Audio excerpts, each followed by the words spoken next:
कहते हैं कि मन के हारे हार है और मन के जीते जीत। एक ही चीज सही हो जाए, क्योंकि सबका सारी चीजों का प्रयोग करने वाला कौन है? मन है। मन अगर सही हो जाए तो उल्टे को वो सही रूप में प्रयोग कर लेगा। अब देखो, व्यवस्थाएं उल्टी थी, पत्नी ने तिरस्कार किया, खाना नहीं दिया, सब कुछ किया, लेकिन उस छोटे भाई को क्या हुआ? कम मिला कि ज्यादा? ज्यादा मिल गया, शायद जिंदगी भर इतना मिलता नहीं बंधु। तो इसलिए जितने महापुरुष आज तक पृथ्वी पर आए, सबने इस मन को सही करने की सलाह दिया। किसको सही करने के लिए?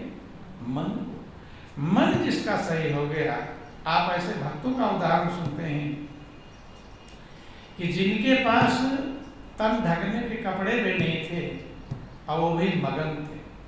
क्या थे? मगन थे। और जिनके पास सारी व्यवस्थाएं मौजूद थी वो भी बेचैन थे। तो व्यवस्थाओं से नहीं होता। मन में ये भाव नहीं होना चाहिए कि मेरे पास ये हो जाए, ये हो जाए, ये हो जाए, ये हो जाए। और इसी में मनुष्य का मन लगता है, लगा रहता रात दिन।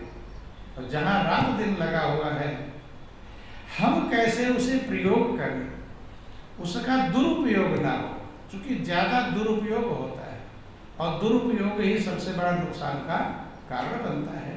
इसलिए जहां तक बन पावे मन को सही दिशा में लगाने का प्रयास करना चाहिए। और ये सही दिशा में लगेगा कब? जब सही में लगेगा। किसमें लगेगा? सही। सत्य परमात्मा है और उसमें जब ये मन लगता है तब मन के अंदर सद्गुण आते हैं। क्या आते हैं? सद्गुण। रामायण में लिखा गया कि सुखी मीन जो नीर अगाधा और तिम हरि चरण नए कौ बाधा। कहते हैं कि जैसे मछली अथाह जल में पहुंच जाए तो ये चिंता खत्म होगा कि जल सूखेगा, मेरी मौत होगी, आनंद मग्न हो जाती है। ऐसे जीव का मन जब प्रभु के चरणों में लग जाता है, प्रभु के सहारे को पा जाता है, तो प्रभु के गुण उसके अंदर आते हैं। क्या आते हैं? गुण। वो दुनिया में जितना मनुष्य का मन लगता है उतना ही वो बेचैनी और अशांति की तरफ जाता है। कि नादान समझ ले जी में तो एक दिन तुझको मर जाना है, दुनिया से प्रीत हटा ले तू और प्रभु से प्रीत लगा ले तू, और नाम उसी का गा ले तो जब नाम से मुक्ति पाना है। तो कुछ लोग सोचते हैं कि दुनिया के काम धंधे बंद करके मन भगवान में लगाने के लिए महापुरुष का, तो ऐसा नहीं। मन को सही करने के लिए, जैसे गाड़ी जब चलाते हैं तो गाड़ी को मैकेनिक के पास ले जाते हैं कि नहीं ले जाते? किस लिए? ताकि गाड़ी सही चले। सही चलेगी तभी। मान लो गाड़ी में ब्रेक खराब हो गया है तो कहीं भी एक्सीडेंट हो जाता है। इसलिए मैकेनिक के पास जाती है गाड़ी, ताकि गाड़ी सही चले। इसलिए मन जब प्रभु के पास जाएगा, प्रभु के चरणों में लगेगा, संत महापुरुषों के पास जाएगा, तो मैकेनिक है। क्या है? मैकेनिक। यही कारण रहा जिनका मन संत महापुरुषों के पास पहुंचा। रत्नाकर का मन जब लुटेरा वाला मन था, कैसा मन था? लूट मार करने वाला था, गला काटने वाला, पाप करने वाला। लेकिन वही मन जब सप्तर्षि जो मिले उनको, वो मैकेनिक का काम किए, उनके पास जब पहुंचा तो वही मन इतना महान बन गया कि लोगों को खुद शिक्षा प्राप्त किया और लोगों को शिक्षा देने के लिए उन्होंने रामायण की रचना कर दी। किसकी रचना कर दी? रामायण की रचना किया। तुलसीदास का मन जब गुरु के पास पहुंचा, गुरु के शरण में पहुंचा। शरण का मतलब होता है कि अपनी मनमानी छोड़ना और गुरु के अनुसार चलना, उसे शरणागति योग कहते हैं। जब उन्होंने तुलसीदास ने वर्णन किया कि बंधो गुरुपद कंजे कृपा सिंधु नर रूप हरि, महामोह तम पुंज, जासु बचन रवि कर निकर। कि मैं गुरु महाराज जी के कमलों चरणों की वंदना करता हूं, जिनकी कृपा सूर्य की करनी करती है। सूर्य की करनी क्या है? अंधकार को खत्म करना और प्रकाश को प्रदान। उसमें कई सारे गुण हैं। सूर्य की जब किरणें निकलती हैं तब लोग सोते से जागते नहीं। क्या करते हैं? सोते से जागते ही। तो गुरु का काम है, गुरु की जो कृपा है वो सूर्य की किरणों की करनी करती है।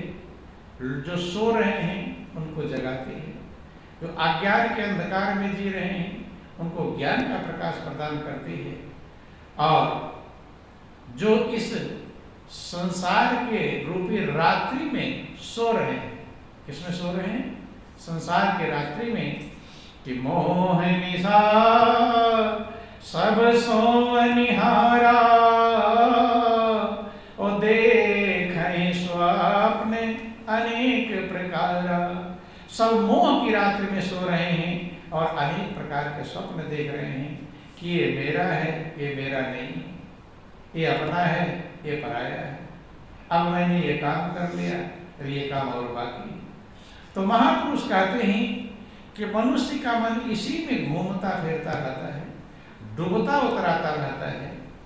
गुरु की कृपा इस भवगा सागर से पार उतार, बंधनों से, अज्ञानता के अंधकार से निकाल करके ज्ञान के प्रकाश में, क्योंकि जैसे प्रकाश दिखाई पड़ेगा तो आपको सच्चाई समझ में आएगी।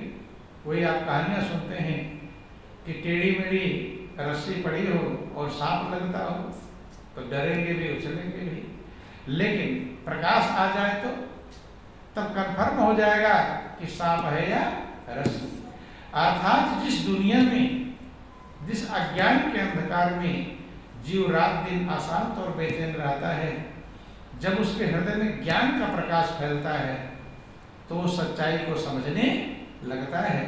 क्या सच्चाई है, क्या नहीं है, क्या सत्य है, क्या असत्य है, किधर जाने में कल्याण है, किधर जाने में नुकसान है, क्या करने में भलाई है, क्या करने में बुराई है। जैसे जैसे समझता जाता है तो धीरे धीरे वो अपने मंजिल को प्राप्त करता जाता है।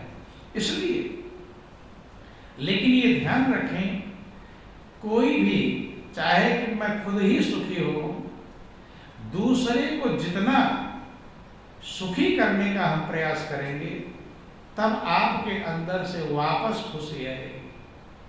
खुशी सीधे आपको नहीं प्राप्त होती, ये कहाँ से लौट कर आती है? ये दूसरों से लौट कर आती है। जैसे गेंद को जब दीवार में मारते हैं तो जितनी तेजी से मारेंगे उतना ही तेजी से वापस आएगा, धीमे मारेंगे तो धीरे धीरे वापस आएगा। इसे क्रिया प्रतिक्रिया कहते हैं। ऐसे जो महापुरुषों ने समझाया कि अगर आप अपने जीवन में शांति और सुख सुकून प्राप्त करना चाहते हैं तो पहले दूसरों को देने का प्रयास करना पड़ेगा। किसको? दूसरों को। और इसी को महापुरुषों ने धर्म बतलाया। क्या बतलाया? धर्म। इसीलिए इसके समान कोई धर्म नहीं है। आप लोग रामायण में पढ़ते सुनते रहते हैं कि परहित सरिस धर्म नहीं भाई, और पर पीड़ा सम नहीं अधमाई। परहित के समान दूसरा कोई धर्म नहीं। तो धर्म आपको सुख पहुंचाएगा कि दुख पहुंचाएगा? क्या पहुंचाएगा? तो सुख आएगा कैसे? जब परहित करेंगे। क्या करेंगे? परहित से ही सुख आता है। इसलिए जो भी लोग महान हुए, जहां थे उन्होंने वहीं लोगों का हित करने का प्रयास किया, परहित करने का प्रयास किया। जो स्वहित में लग गया, खाली मेरा भला हो, वो ना इधर का हुआ ना उधर का हुआ। जिन भक्तों का नाम आता है, जिन संत महापुरुषों का नाम आता है, जिनके गीत गाए जाते हैं, उन सब ने परोपकार का रास्ता पकड़ा। किसका रास्ता? परोपकार का, परहित का रास्ता पकड़ा। बिना परहित के आपका हित नहीं होगा। नहीं समझ में, ध्यान देना, फार्मूला है। तो जितना ज्यादा परहेज करेंगे उतना आपका ज्यादा हित होगा। उदाहरण याद रख लो कि दीवार में जितनी तेज हम गेंद मारेंगे, जितना बल से मारेंगे, जितना पावर लगाएंगे, उतना गेंद वापस आएगा। ऐसे जितनी ही पावर से आप परहेज करोगे उतना ही आपका हित होगा। ये फार्मूला है। इस फार्मूले को जिसने पकड़ लिया, और ये फार्मूला समझना पड़ेगा, जहां भी आप हैं, दूसरे का हित कैसे हो, दूसरे की भलाई हो। सारे शास्त्रों, वेदों को, पुराणों का निचोड़ है कि अष्टादश पुराणेषु व्यासस्य वचनद्वयम् परोपकारः पुण्याय पापाय परपीडनम्। 18 पुराणों का ये निचोड़ है, निष्कर्ष है कि सबसे बड़ा पुण्य है परोपकार और सबसे बड़ा पाप है दूसरे को पीड़ा पहुंचाना। ये फार्मूला है, ये महापुरुषों का निचोड़ है, निष्कर्ष है, और सही में ये लागू होता है। क्योंकि महापुरुष जो कहते हैं, अनुभव करके कहते हैं, वो प्रैक्टिकल होता है। जितना ही लोग आज परहित से दूर होते जा रहे हैं, अपने हित में लग गए, उतना ही दुनिया में अशांति, बेचैनी, टेंशन, चिंता मौजूद है। उससे लोग बेचैन होते जा रहे हैं। हो रहे कि नहीं हो रहे, ये प्रैक्टिकल है। दूसरे से कुछ मतलब नहीं, दूसरे के भलाई का ध्यान नहीं, पल पल जीवन बीत रहा है, मेरे लिए ये हो जाए तो मेरे बेटे का ये हो जाए, मेरी बेटी का ये हो जाए, ये सीमित है। और इसी को महापुरुषों ने माया कहा, और माया हमेशा दुख देती है। भगवान राम लक्ष्मण को समझाया कि मैं और मोर तोर तय माया, और जय बस कीन्हे जीव निकाया। इसलिए शास्त्रों में वर्णन आया, धर्म के लिए लोगों ने बहुत कष्ट उठा लिया। क्या उठा लिया? कष्ट। क्यों कष्ट उठाया? वापस जब परोपकार में लगे थे तो उनका उपकार खुद ही हो रहा। नाम तो है परोपकार का, लेकिन सही में परोपकार में अपना उपकार छिपा हुआ है। किसी भी दधीचि है चंद नरेशा, और सहे धर्म हित कोटि कलेसा। राजा सिंह हुए, उन्होंने परोपकार के लिए इतना कष्ट उठाया। जिक्र आता है कि धर्मराज और इंद्र दोनों परीक्षा लेने गए, किसकी? राजा सिंह की। तो इंद्र बन गए कबूतर और धर्मराज बन गए बहेलिया। बाढ़ लेकर पीछे दौड़े, कबूतर भागता भागता जाए उनकी गोद में बैठ गया, राजा सिंह के। जब गोद में बैठ जाता है, पीछे से बहेलिया पहुंच गया बाढ़ धनुष लेकर कि महाराज इसे छोड़ दो, गोद से हटाओ, मैं मारूंगा, ये मेरा शिकार है। और राजा है, राजा से जबरदस्ती भी नहीं कर सकते, क्योंकि राजा क्या दंड दे, कुछ भरोसा नहीं। बहेली ने कहा कि अगर आप इसे नहीं देंगे तो बच्चे भूखे मर जाएंगे, वही उनका भोजन है। और गोद में गया है कबूतर, तो क्या मांग रहा है? शरण में आया है कि मेरी रक्षा करो, छिप रहा है कि ये मार न डाले। तो महापुरुष कहते हैं कि समय समय पर मनुष्य के सामने क्या किंकर तक, क्या करूं क्या ना करूं समझ में आता नहीं। राजा शिव को भी समझ में नहीं आया क्या करूं, और अगर इसे देता हूं, ये शरण में आया है तो ये मार डालेगा, पाप मुझे मिलेगा। कि शरणागत को जे तजहि निज परहित निज अनहित अनुमान, कि जो शरण में आ गया और अपना अनहित समझकर जो उसे छोड़ देते हैं, ते नर पामर पाप में तिन्हें बिलो के रहा, वो पामर है, पाप से युक्त है, उनका दर्शन भी हानि है, नुकसान। और दूसरा चीज कि अगर बहेलिए को मना कर देता हूं तो भी दुखी होगा, उसके बच्चे भी दुखी होंगे। तब उन्होंने क्या किया, भाई मांस ही तो चाहिए, इसी के बराबर मांस देता हूं। तो सोचा कि थोड़ा बड़ा मांस है, कितना छोटा सा कबूतर है, अपने शरीर का मांस रखा और रखा, रखते गए, लेकिन वो कबूतर था, अलग कबूतर था, वो बढ़ता रहा। जिक्र आता है कि लास्ट में खुद ही बैठ गए उस पर। एक उदाहरण है, परहित के लिए क्या कष्ट उठाया, तो उनका हित होगा कि नहीं होगा? उनकी भी आत्मा आनंद मग्न थी। ध्यान देना, अगर आप सही में आनंद मग्न होना चाहते हैं तो सबसे बड़ा आनंद परोपकार में है। उससे बड़ा आनंद कहीं नहीं, उससे बड़ी शांति कहीं नहीं, उससे बड़ा सुख कहीं नहीं। जिसको भी सुख चाहिए वो परोपकार करे। क्या करे? जब कभी आपको परोपकार करने का मौका मिलता होगा, किसी की भलाई करने का मौका मिलता होगा, तो आपका दिल जितना गदगद होता होगा, खुश होता होगा, वो दुनिया की चीजें पाने में नहीं। दुनिया का बेटा बेटी, धन दौलत, परिवार, पुत्र पाकर रात दिन टेंशन में जी रहे हैं। जीते कि नहीं जीते? सोचते ही ये हो जाएगा तो खुश हो जाऊंगा, लेकिन जितना होता है तो और खुश होते हैं कि टेंशन में होते हैं? किसमें होते हैं? पहले जो सोचा था कि ये हो जाएगा तो सुखी हो जाऊंगा, हो गया तब जितना होता जाएगा उतना ही बेचैन होता जाएगा। महापुरुष कहते हैं एक चीज जब होगा तब आपको शांति मिलेगी, और वो है आप परोपकार करेंगे। जितना आपको प्रभु ने क्षमता दिया है, जिस लायक आप हैं, यदि करना तो उससे ज्यादा चाहिए, लेकिन जिसने जितने लायक हम हैं उतना तो परोपकार करना ही चाहिए।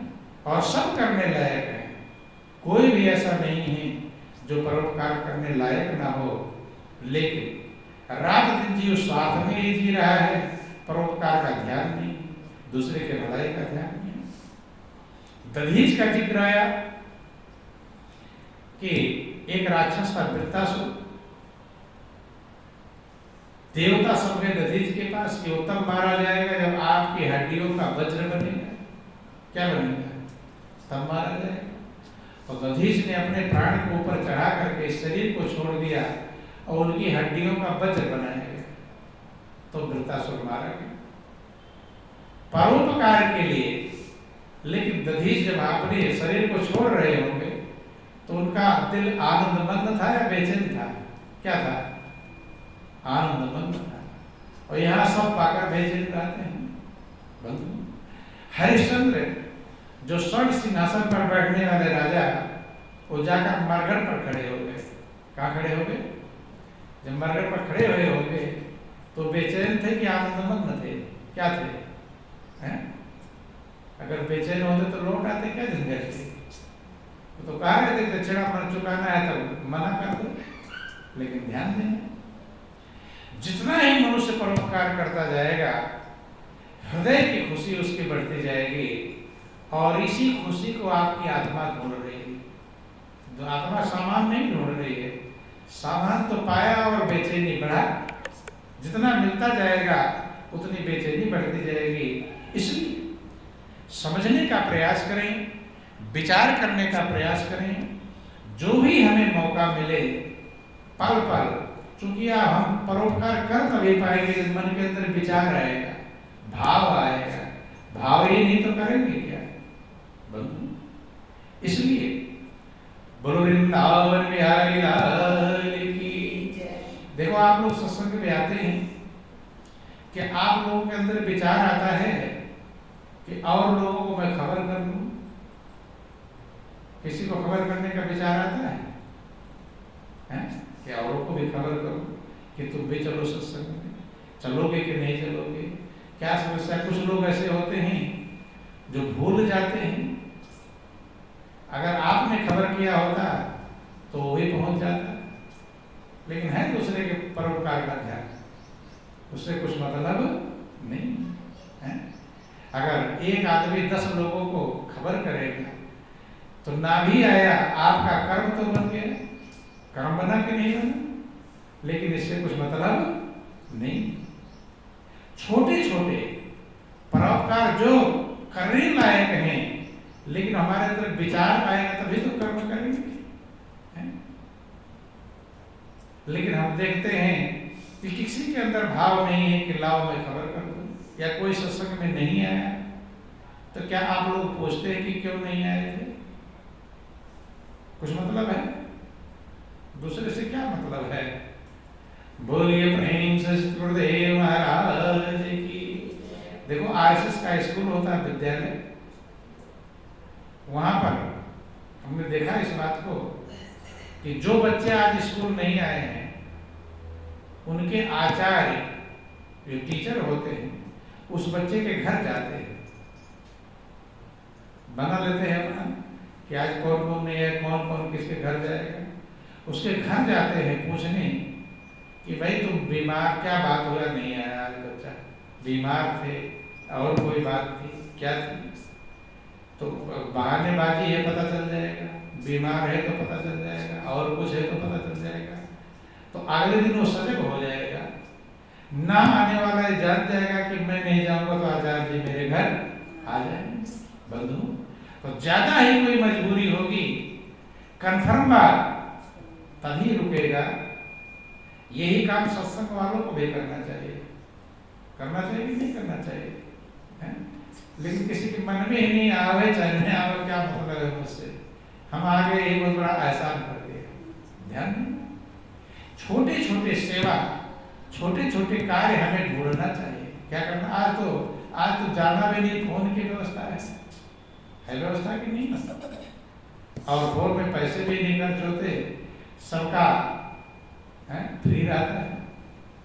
लेकिन मन में जब होगा, ध्यान देना, शुरू कहां से होगा? मन से होगा। मन से ही अंकुर निकलेगा, तभी डाल बनेगा, पत्ते बनेंगे, फल बनेंगे, फूल बनेंगे। मन में यह भाव आ जाए कि मैं दूसरे के लिए क्या कर सकता हूं, क्या क्या हम कर सकते हैं किसी के लिए। बंधु, आपके मन में परोपकार की भावना आ जाए तो आप बहुत लोगों का कल्याण कर लेंगे। अब जब दूसरे का कल्याण करेंगे तो अपना कल्याण खुद ही हो जाएगा। अपने कल्याण में कोई दिक्कत नहीं, स्वयं होता है। वही महापुरुषों ने कहा कि जो मेहंदी हाथ में ले लेकर सबको बांटता रहे, उसका अपने हाथ में रखने के लिए खर्च करने की जरूरत नहीं। एक उदाहरण मैंने दिया, ऐसी तमाम सारी चीजें हैं जो लोग कर सकते हैं लेकिन करते नहीं।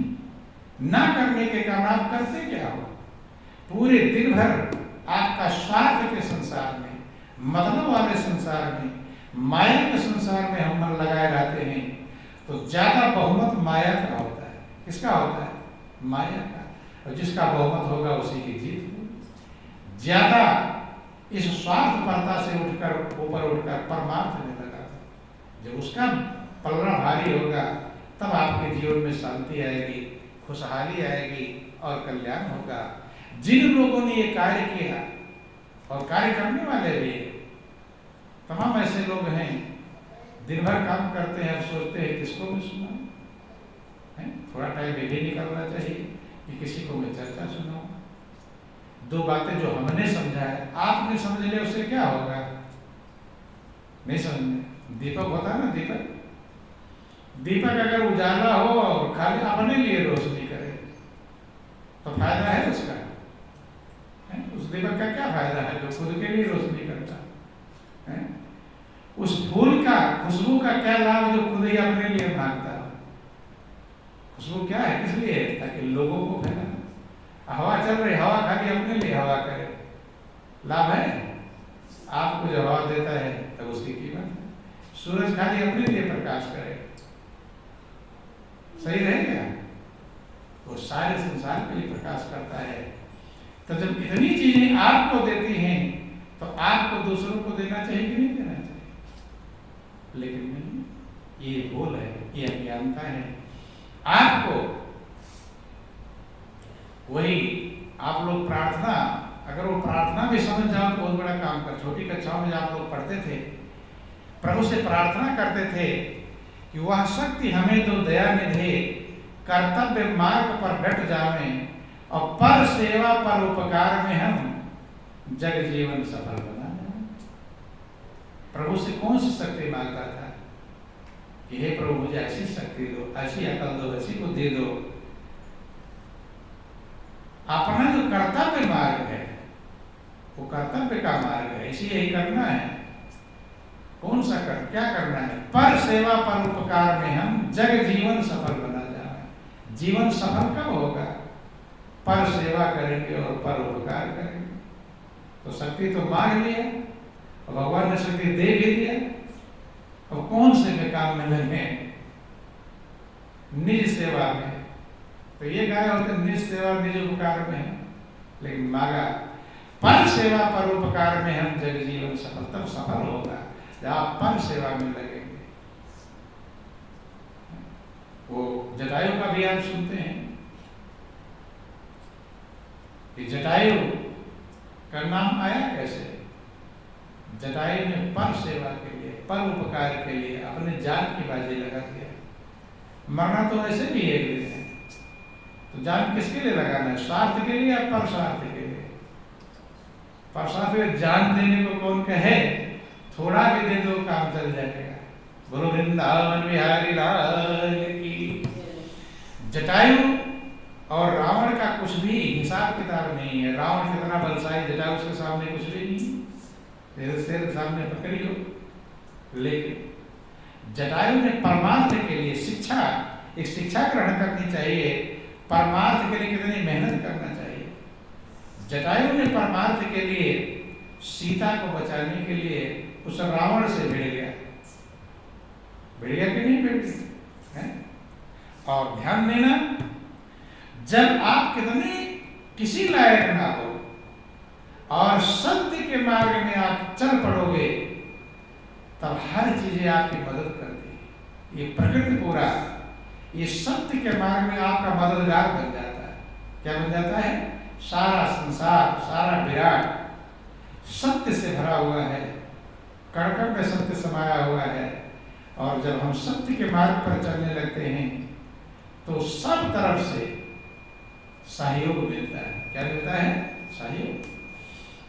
अच्छे कर्म की तरफ जाने में आत्मबल मजबूत बनता है। आत्मा का बल क्या होता है? मजबूत। दिल खुशहाल रहता है, प्रसन्नता रहती है, शांति रहता है, आनंद रहता है। अब उल्टे कर्म करने जाने में आत्मबल कमजोर पड़ जाता है। जब आत्मबल कमजोर पड़ेगा तो आत्मा का जो गुण है वो आपके अंदर से गायब हो जाएगा। अच्छे गुण गायब हो जाएंगे और उल्टे अवगुण आ जाएंगे। ये रावण का जिक्र आया।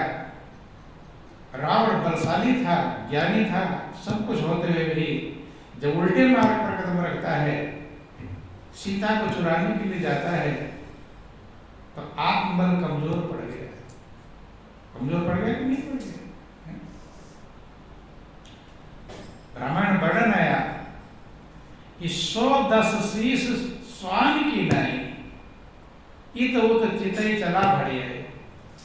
वही 10 शीश जिसके चलते कहते चलो दशानन डोलत आवनी, वही रावण है। कुत्ते की तरह, किसकी तरह? कुत्ते का उदाहरण दिया गया। जैसे कुत्ता किसी घर में घुसता है तो दाएं बाएं देखता है, किसी की नजर मेरे ऊपर पड़ तो नहीं, देखता कि नहीं देखता है? कहीं जा रहा हो खाने और डंडा मिल जाए, देख रहा हो तो उदाहरण दिया गया रावण का। 110 शीश स्वान की नहीं, इत उत चितई चला भड़िया, इधर उधर देख रहा, भड़िया मैंने चोरी की तरह, चोर की तरह जा रहा है। क्यों? कि जैसे उल्टे मार्ग कदम रखता है आत्मबल कमजोर पड़ जाता है। और जब आत्मबल कमजोर पड़ेगा तो आपके अंदर अशांति, बेचैनी, चिंता, डर, भय, ये अवगुण आएंगे। उल्टे गुण जो होते हैं वो आ जाएंगे। और सही मार्ग पर चलेंगे तो सद्गुण आएंगे, आत्मबल मजबूत बनेगा, हृदय आनंदमन रहेगा, शांति रहेगी, प्रसन्नता रहेगी। तो एक तरफ रावण है, सीता को चुरा कर ला रहा है, उसका आत्मबल कमजोर है। और एक तरफ जटायु है, बल में तो बहुत कमजोर है लेकिन आत्मबल मजबूत है। इसलिए जटायु ने चोंचन मार विदारस देही, चोंचों से मार मार करके उसको देह को छलनी कर दिया। भाई एक क्षण मूर्छित हो गया और रावण। गौर करना, क्योंकि उसका आत्मबल मजबूत है और रावण का आत्मबल कमजोर है। भगवान राम जब आए तो भगवान राम कहते हैं कि अचल करो तब राखो ताता, मुख मुस्काए कहे ते लाता। जटायु ने संदेश दिया कि नाथ दसानन यह गति कीनी और 63 जनक सुता हरि लेनी। कि हे प्रभु, मेरी जो गति है दशानन रावण ने किया है और उसी दुष्ट ने जनक सुता को हरण करके ले। भगवान राम कहते अचल करो तब राम होता था। अचल कर दो तुम्हारे शरीर को, स्थिर कर रखो। कि मुख मुस्काए तो कहे ते लाता, मुस्कुराता है तो पंख सारे कटे हुए हैं, पंख कटा है, घायल है, लेकिन चेहरे पर क्या है? खुशी है, मुस्कुराहट है। क्यों? क्योंकि परोपकार में शरीर छोड़ रहा है, परोपकार में अपने जीवन को लगाया है, तो चेहरे पर मुस्कुराहट है। और अगर परोपकार न करे तब तो चेहरे पर गमगीनता रहेगी, टेंशन रहेगा, अंदर घूमेगा वही बेचैनी। इस बेचैनी को अगर हटाना है तो मनुष्य को परोपकार करना चाहिए। वो अंदर जो टेंशन है उसको वही खत्म कर पाएगा, और दूसरा कोई उपाय नहीं, न कभी हुआ है न होगा। जिसने परोपकार किया उसी के हृदय की अशांति गायब होगी और शांति प्राप्त होगी। मुख मुस्काए कही ते बात, घायल है। अभी आपको थोड़ा सा कांटा चुभ जाए तो भी चेहरा बिगड़ जाएगा, बेचैन हो जाएगा, और उसका तो पंख कटे हुए हैं, घायल है, लेकिन चेहरे पर मुस्कुरा रहा। मुख मुस्काए कही ते बात, कि जाकर नाम मरत मुखावा, अधमो मुक्त हो सुतगावा। कि प्रभु का नाम भी अगर आ जाए मृत्यु के समय, ध्यान प्रभु की तरफ लग जाए तो अधम भी मुक्ति को प्राप्त कर जाता है।